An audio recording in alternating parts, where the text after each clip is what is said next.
Hello guys, welcome to my YouTube channel.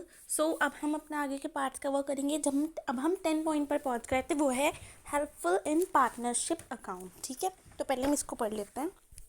तो देखो, जब कोई भी पर्सन एडमिट हो रहा है आपकी फर्म में, मतलब आ रहा है आपकी फर्म में, या फिर रिटायर हो रहा है, या उसकी डेथ हो गई है, या अगर आप अपनी फर्म को बंद कर रहे हैं, इसमें भी अकाउंटिंग इन्फॉर्मेशन की बहुत ज़्यादा ज़रूरत होती है। और ये रेपुटेशन मतलब जो फर्म की गुडविल होती है, कैलकुलेट होती है इसी अकाउंटिंग इन्फॉर्मेशन के बेस पर।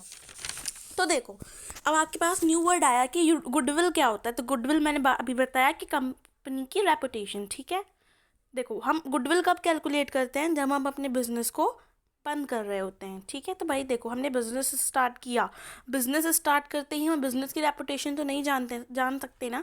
एंड में तो जानेंगे कि उसको मतलब कितना फेमस हुआ, और रेपुटेशन बोलते हैं इसी चीज़ को कि बिजनेस कितना फेमस हुआ, कैसा चला, ये एंड में तो जानेंगे जब बिजनेस को हम बंद करेंगे। ठीक है, तो अब 11 पार्ट पर आते हैं। Helpful in prevention and detection of errors. देखो, इसकी वो तो दी भी नहीं है एक्सप्लेनेशन, लेकिन मैं इसको फिर भी एक्सप्लेन कर रही हूँ। देखो, प्रिवेंशन होता है रोकना, ये प्रिवेंशन मतलब होता है रोकना, डिटेक्शन होता है छानबीन करना, और एरर्स का मतलब होता है गलतियाँ, फ्रॉड्स। आपको पता ही है, तो मैं एक बार इसको छोटा सा समझा दूँ आपको, इसका पॉइंट लिख लेना डिटेल में, ये जो मैं बताऊँगी। देखो, आप अपनी गलतियों को रोक सकते हो एंड डिटेक्ट कर सकते हो फ्रॉड को, ये सब भी अकाउंटिंग इन्फॉर्मेशन की वजह से ही पॉसिबल है। बस इतना याद रखना है, कुछ नहीं है इसमें। अब आते हैं हम अपने लिमिटेशंस ऑफ अकाउंटिंग पर। ठीक है, तो लिमिटेशन मतलब डिसएडवांटेजेस।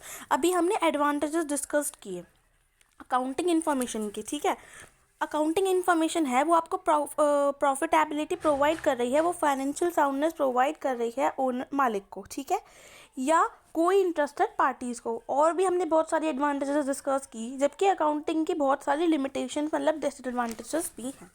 सबसे पहला है इन्फ्लुएंस बाय पर्सनल जजमेंट्स।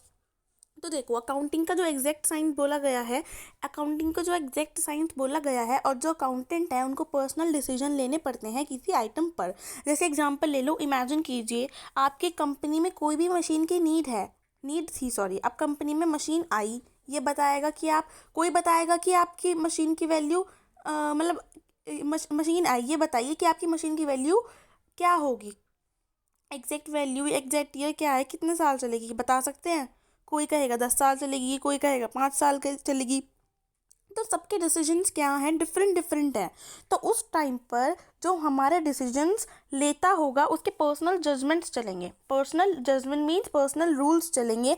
वो किसी की नहीं सुनेगा, किसी भी पर्सन के द्वारा एग्जैक्ट डिसीजन लेने की, जो हमने एसेट्स की ली है लाइफ, वो ठीक है ये नहीं, वो सब प्रिडिक्ट करना बहुत मुश्किल होता है। ठीक है, सब क्या करेंगे, अपने अपने अकॉर्डिंग डिसाइड करेंगे। इसलिए जो अकाउंटिंग इन्फॉर्मेशन होती है वो हमेशा इन्फ्लुएंस होती है पर्सनल जजमेंट से। पर्सनल जजमेंट, ठीक है, पर्सनल जजमेंट मतलब पर्सनल के जो हमारे पर्सनल रूल्स होते हैं। ठीक है, number second is based on accounting concept and convention. इसको तो चाहे हम पढ़े भी ना, फिर भी पता है कि ये अकाउंटिंग कंसेप्ट मतलब रूल्स और रेगुलेशंस इसके ऊपर बेस्ड होता है मतलब। ठीक है, अकाउंटिंग अपने कंसेप्ट एंड कन्वेंशन पर बेस्ड होती है। इसमें आपको कुछ रूल्स बताए जाते हैं कि आपको कोई भी रिकॉर्ड करने के लिए, या फाइनल अकाउंट बनाने के लिए, या बैलेंस शीट बनाने के लिए आपको क्या क्या यूज़ करना है।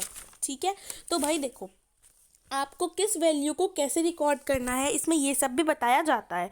अकाउंट्स को कैसे प्रिपेयर कर रहे हैं अकाउंट्स को कैसे प्रिपेयर करना पड़ता है, उस पर बहुत सारे कंसेप्ट एंड कन्वेंशन अप्लाई किए जाते हैं, जो रियल नहीं होते, क्योंकि वो बहुत सारे कंसेप्ट एंड कन्वेंशन पर बेस होता है। ठीक है, फॉर एग्जाम्पल देखो, वो पुरानी कॉस्ट पर ही अपनी बैलेंस शीट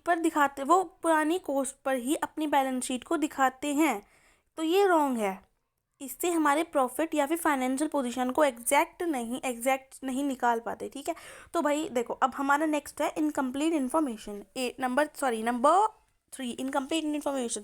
इनकम्प्लीट इन्फॉर्मेशन जो होती है वो हमारे इनकम्प्लीट इन्फॉर्मेशन प्रोवाइड करती है, क्योंकि जो एक्चुअल प्रॉफिट और लॉस होता है वो तो हमारे बिजनेस बंद हो जाता है तब पता चलता है, क्योंकि हम बहुत सारी ट्रांजेक्शन थोड़ी लेकर चल रहे हैं।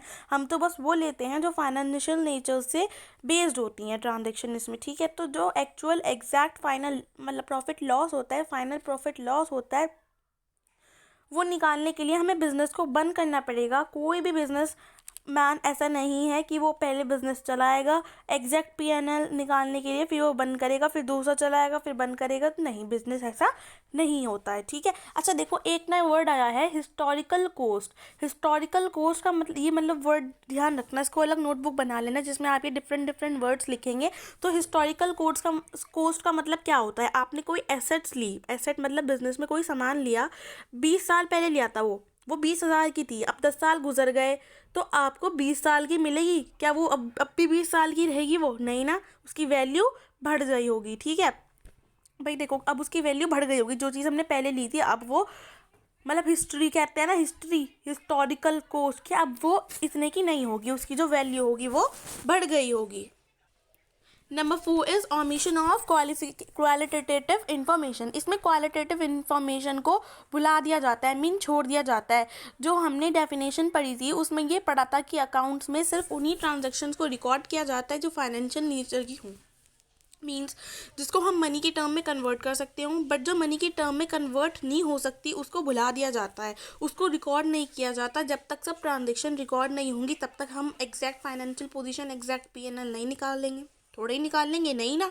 सो जो क्वालिटेटिव एस्पेक्ट्स होती हैं उसे बिजनेस से भुला दिया गया है, क्योंकि वो मॉनेटरी टर्म में कन्वर्ट नहीं हो सकती। इससे डिसीजन लेने में, प्लानिंग करने में कुछ तो फ़र्क आ गया ना, और बिजनेस की रेपुटेशन भी हमें एग्जैक्ट नहीं पता चल पाएगा। तो ना हम एग्जैक्ट फाइनेंशियल पोजीशन का पता कर सकते हैं, ना ही पीएनएल का पता कर सकते एग्जैक्ट, क्योंकि हम इसके अंदर तो बुला देते हैं ना वो वाली।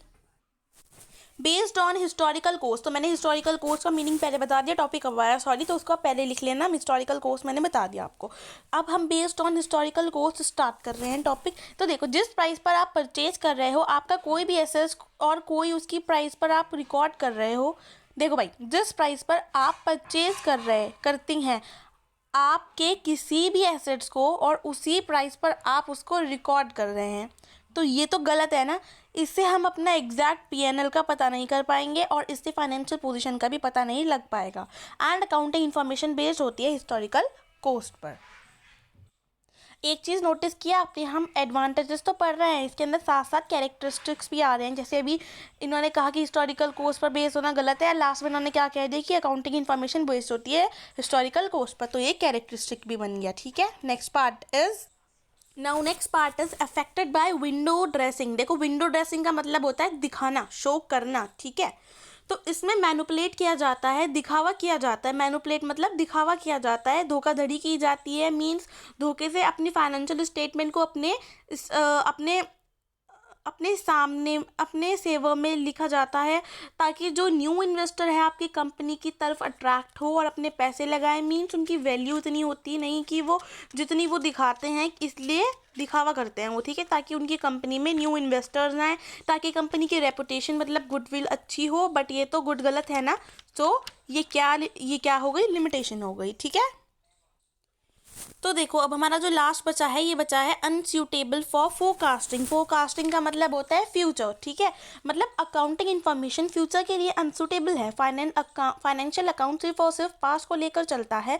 आजकल जो डिमांड है किसी भी प्रोडक्ट को लेकर, वो भी चेंज होती रहती है, पॉलिसीज़ भी चेंज होती रहती है कंपनी की, और जो कंपटीशन है वो भी चेंज होता रहता है। तो हमें कोई भी कंपनी की जो इन्फॉर्मेशन होती है वो फ्यूचर में हमको उससे ही नहीं होगी। अब ये कहते हैं कि कंपेयर कर सकते हैं, कैसे कर सकते हैं, कभी कुछ मेथड यूज़ कर लेते हैं गलत, कभी कुछ मेथड यूज़ कर लेते हैं, तो कभी कुछ मेथड यूज़ कर लेते हैं, तो हमने कंपेयर करने में प्रॉब्लम आती है, तो ऐसे हम फ्यूचर के डिसीजन नहीं ले पाते। Okay, now we are starting the qualitative characteristics या फिर एट्रीब्यूट्स ऑफ अकाउंटिंग इन्फॉर्मेशन। देखो भाई, एग्जाम में अगर आपके आए कि कैरेक्टरिस्टिक्स लिखो, एट्रीब्यूट्स लिखो या फीचर्स लिखो, सबकी बात अब एक ही होगी, ये हम पढ़ेंगे अब। तो देखो, पहले हमने डिस्कस किया था अकाउंटिंग की कैरेक्टरिस्टिक्स, अब हम करेंगे अकाउंटिंग इन्फॉर्मेशन की कैरेक्टरिस्टिक्स। इससे पहले हमने क्या डिस्कस किया था, अकाउंटिंग की, अब अकाउंटिंग इन्फॉर्मेशन के बारे में बात हो रही है, ठीक है। तो भाई देखो,